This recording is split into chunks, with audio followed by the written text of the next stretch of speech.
Mahanadi serial நாளைக்கான புறமா பார்த்தீங்கன்னா பசுபதி அவங்க சொன்ன மாதிரியே கொடைக்கானல் உள்ள காவேரியுடைய வீட்டை தன்னுடைய பேரில் மாற்றிட்டேன்னு சொல்லிட்டு அதுக்கான டாக்குமெண்ட்ஸ் எல்லாத்தையுமே காட்டுறாங்க.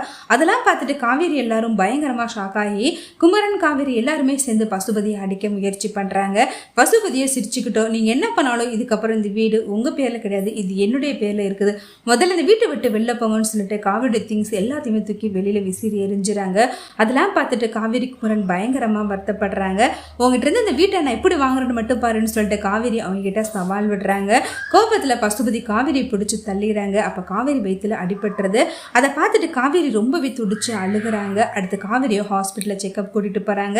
இந்த விஷயம் தெரிஞ்சு விஜயும் அந்த இடத்துக்கு வந்துடுறாங்க. அடுத்து காவேரியுடைய கன்சீவா இருக்கிற விஷயம் வீட்டில் எல்லாருக்குமே தெரிய வருது.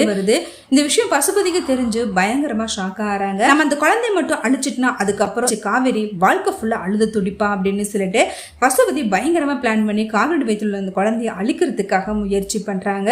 விஜய் எப்படியாவது காவேரியை இந்த பசுபதி கிட்ட இருந்து காப்பாற்றணுங்கிறதுக்காக விஜய் காவேரி அம்மா எல்லாருக்கிட்டையும் பேசி காவேரியை தன்னுடைய வீட்டுக்கு கூட்டிட்டு போயிடறாங்க.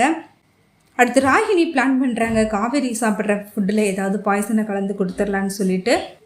காவேரி கன்சீவாக இருக்கிற விஷயம் பாட்டிக்கு தெரிஞ்ச பாட்டியும் ரொம்பவே வருத்தப்படுறாங்க. நான் அவங்கள்ட்ட அப்படி பேசியிருக்கிறது தப்பு தான் காவேரி, தயவு செய்து என்னை மன்னிச்சிரு, என் குடும்ப வாரிசே உன் வயிற்றுல வளருது, இதுக்கப்புறமும் நீ அங்கே இருக்கக்கூடாது, நீ விஜய் கூட தான் சேர்ந்து வாழணும்னு சொல்லிட்டு காவேரியை தன்னுடைய வீட்டுக்கு கூட்டிட்டு வர்றதுக்கு மனப்பூர்வமாக சம்மதிக்கிறாங்க. பசுபதி ராகினியும் சேர்ந்து காவேரி வயிற்றுல இருந்த குழந்தைய அழிக்கிறதுக்காக பயங்கரமாக பிளான் போடுறாங்க.